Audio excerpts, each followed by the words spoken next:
Ya baik lagi, oke lah sekarang anggap gue amanin modal gue.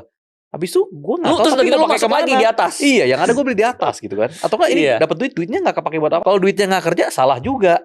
Jadi akhirnya ya udah gue taruh di mana yang sekarang paling bagus gitu. Ya udah. Nah, menurut Diemin gue aja. orang-orang ini dia nggak ada background bisnis, nggak ada background keuangan, makanya dia bisa ngomong gitu. Kalau gue ada background bisnis nih bro, misalnya kita bisnis ya, anggap kita berbisnis, kita untung 10M deh. 10M-nya itu kita taruh di mana? Apakah kita pegang cash? Enggak kan? Taruh lagi di bisnisnya kan? Betul, ekspansiin lagi. Ekspansi lagi. Jadi lu nggak pernah bisa pegang cash. Pasti di ekspansi. Nah, sama juga kita di saham nih. Tadinya duit kita 10M, tiba udah jadi 100M. Terus kita tarik. Mau buat apa? Bingung. Ya lu harus duit ini kerja terus di bisnis, duit lu harus bekerja terus jadi bisnis, di saham duit lu harus bekerja terus di saham. Setuju. Itu yang benar bro. Kalau lu tarik ini duit sebagai cash nganggur di rekening lu, artinya lu nggak perform. Betul, setuju. Gitu Ini loh. sebenarnya ada salah satu benefit lagi bro, yang mungkin orang nggak sadar. Gue kan udah mengaplikasikan itu ya.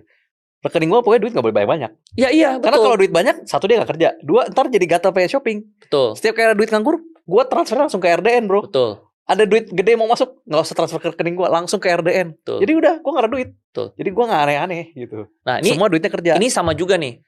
Orang ada kemarin ada gue di chat sama satu orang bro ya, nanyain terus soal Adaro bro. Oke. Nanyain terus Adaro, kok gimana nih kalau misalnya tiba-tiba kita disuruh tebus dulu Adaronya. Oke. Perlu tambah modal. Ini padahal for konteks ini Adaro karena lagi ada spin off ya. Ada spin off. Padahal gue awalnya udah bilang, ini gue udah prediksi Adaro ini bakal bagi dividen dulu. Uang dividennya kita bisa beli spin off-nya. Oke. Si Aadi. Ya. Itu ya. Gue udah bilang nih rutannya begini. Lu dapat dividen dulu baru lu beli.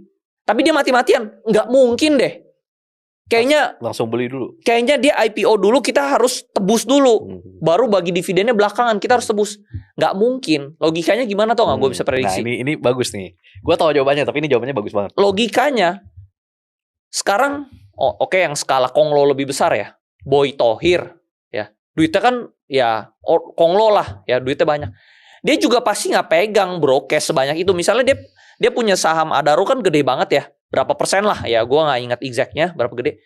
Berarti dia harus keluarin duit triliunan. Siapa bro yang punya cash triliunan? Betul. Gitu bro. Jadi dia juga nggak pegang, pasti dia bagi dividen dulu, dividennya. Itu cuman logikanya skalanya betul. Lebih besar aja. Jadi kita tinggal nyontoin, maksudnya dengan kita mikir kayak gitu udah masuk akal. Orang di dunia ini yang pegang duit cash itu nganggur. Jadi dia nggak usah pusing, itu, dia akan dapat dividen besar, dividennya baru tinggal dia beliin itu. Betul. Ya. Orang yang